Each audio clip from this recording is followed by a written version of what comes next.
గారిని 26 సంవత్సరాల క్రితం భారతీయుడు 1 చిన్నతనంలో చూసాం. 28 సంవత్సరాలు అనుకో ఆల్మోస్ట్. ఈ సినిమా భారతీయుడు 2 చూస్తే కమల్ హాసన్ అప్పటికి ఇప్పటికీ ఆయనలో వన్నీ తగ్గల. మంచి నటుడు, అద్భుతమైన నటన. ఆ నటన ఆ ఫేస్లో వేరియేషన్ చూస్తే ఈనాటి జనరేషన్ ఆయన ఆదర్శంగా తీసుకోవాలి. మనం పవన్ కళ్యాణ్, చిరంజీవి, మెగాస్టార్ అనుకుంటాం.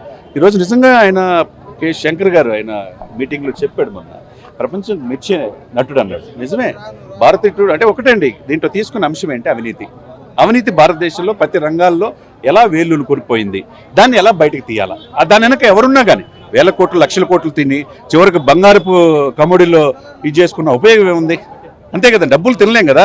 అది ఒకవైపు పవన్ కళ్యాణ్ గారు రాజకీయాల్లో పోరాడుతున్నారు, సినిమా జీవితంలో ఈరోజు కమల్ హాసన్ చూపించారు.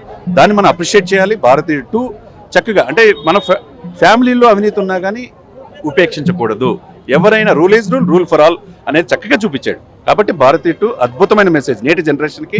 తన కుటుంబంలో ఎవరైనా కానీ భారతదేశం ముఖ్యం, ఈ దేశ సంస్కృతి ముఖ్యం, ఈ దేశంలో గాలి పీలుస్తున్నందుకు హ్యాపీగా ఫీల్ అవ్వాలి. అటువంటి గొప్ప దేశంలో మనం ఉన్నందుకు ఎలాంటి అవినీతి లేని దేశంగా ఉండాలని కోరుకోవాలి. ముందు ఆ కుటుంబంతోనే స్టార్ట్ అవ్వాలనేది ఒక మంచి మెసేజ్ శంకర్ గారు ఇచ్చారు. మంచి మెసేజ్ ఇచ్చారు. కానీ ఇవన్నీ సినిమాల్లోనే అవుతాయి, రియల్ లైఫ్ లో అవ్వాలని చాలా మంది అంటున్నారు. రియల్ లైఫ్ లో అవుతుంది ఎందుకు అవ్వండి? ఇప్పుడు దశాబ్దం డౌటే లేదు. మా నాన్న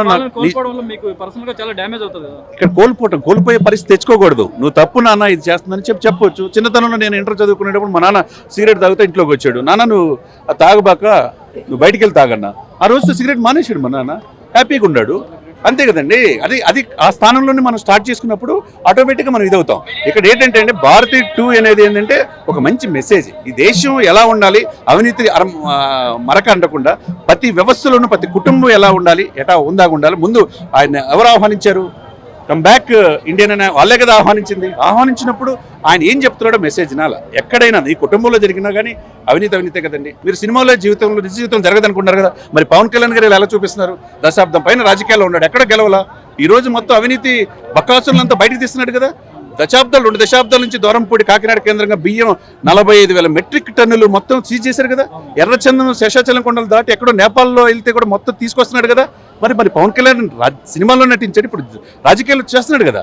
ఎవడైనా చట్టం దృష్టిలో ఒకటే అండి, దాని వెనక పేదవాడి బియ్యం సార్. 4 ఏళ్ళు కష్టపడితే కానీ ఆ బియ్యం 40,000 మెట్రిక్ టన్నులు సీజ్ చేసేది ఏంటండి? వాళ్ళ ఫ్యామిలీ అంతా అది అడ్డా అవినీతి. సినిమా విషయానికి వస్తే 28 ఏళ్ల క్రితం భారతీయుడు 1 వచ్చింది. అప్పుడు కూడా లంచం గురించి చూపించాలి, లంచం తీసుకోవడం. కానీ అప్పటితో పోలిస్తే 28 ఏళ్ళు చాలా పెరిగింది. ఇంకా మామూలుగా తగ్గాలి అన్నట్టు మెసేజ్ అందరూ తీసుకుంటే, కానీ ఇంకా పెరిగింది. 999 ఇంకా చాలా పెరిగింది. దీన్ని మరి ఎలా చూడాలి? అది పెరిగిన దానికి సొల్యూషన్ ఏం చెప్పాడంటే, ముందు మీ కుటుంబం నుంచి స్టార్ట్ చేయండి. ఎక్కడైతే మీ కుటుంబంలో ఒక అవినీతి చేస్తున్నప్పుడు మీరు ప్రశ్నించండి. ఆ ప్రశ్నిస్తే అది తండ్రి అయినా, తల్లి అయినా, లేకపోతే అక్క అయినా, లేకపోతే బావ అయినా, ఎవరైనా కానీ ముందు మీరు ప్రశ్నిస్తే మీ కుటుంబం నుంచే అది అవినీతి లేకుండా చేయటం. అప్పుడు దేశం బాగుంటుంది కదా. దేశం బాగుంటే మనం బాగుంటాం. గొప్ప దేశంలో భారతదేశంలో ఉన్నామని హ్యాపీగా భావిస్తున్నాం కదా సార్. ఇప్పుడు 32,87,263 చదరపు కిలోమీటర్లు ఉంది భారతదేశం విస్తీర్ణం. చాలా మందికి అది కూడా తెలియదు. భారతదేశ సరిహద్దులు తెలియదు, ఎన్ని రాష్ట్రాలు ఉన్నాయో తెలియదు. ప్రతి రాష్ట్రంలో ఎక్కడెక్కడ అవినీతి జరుగుతుందో తెలియదు వీళ్ళకి. వీళ్ళు సినిమా చూసి 3 గంటలతో ఏదో మాకు నచ్చిన పాటలు లేవు, డాన్సులు లేవు, రేప్ సీన్లు లేవు అలా భావించే వాళ్ళు తెలియక సినిమాని కొద్దిగా ఇది చేయాలని ప్రయత్నం చేస్తున్నారు. కానీ అద్భుతమైన సినిమా చూసాను, ఆనందంతో వెళ్తున్నాం. భారతీయుడు 3 ఎలా ఉంటుంది, రేపు నెక్స్ట్ జనరేషన్కి గేమ్ చేంజర్ రామ్ చరణ్ ఎలా ఉంటుంది అనేది శంకర్ గారి సినిమా కోసం ఎదురు చూస్తాం. అంటే ఈ సినిమా మీద డివైడ్ టాక్ వస్తుంది సార్. ఈ ఎఫెక్ట్ ఏమన్నా గేమ్ చేంజర్ మీద పడే అవకాశం ఏముండదండి. ఇదంతా డిఫరెంట్ సినిమా.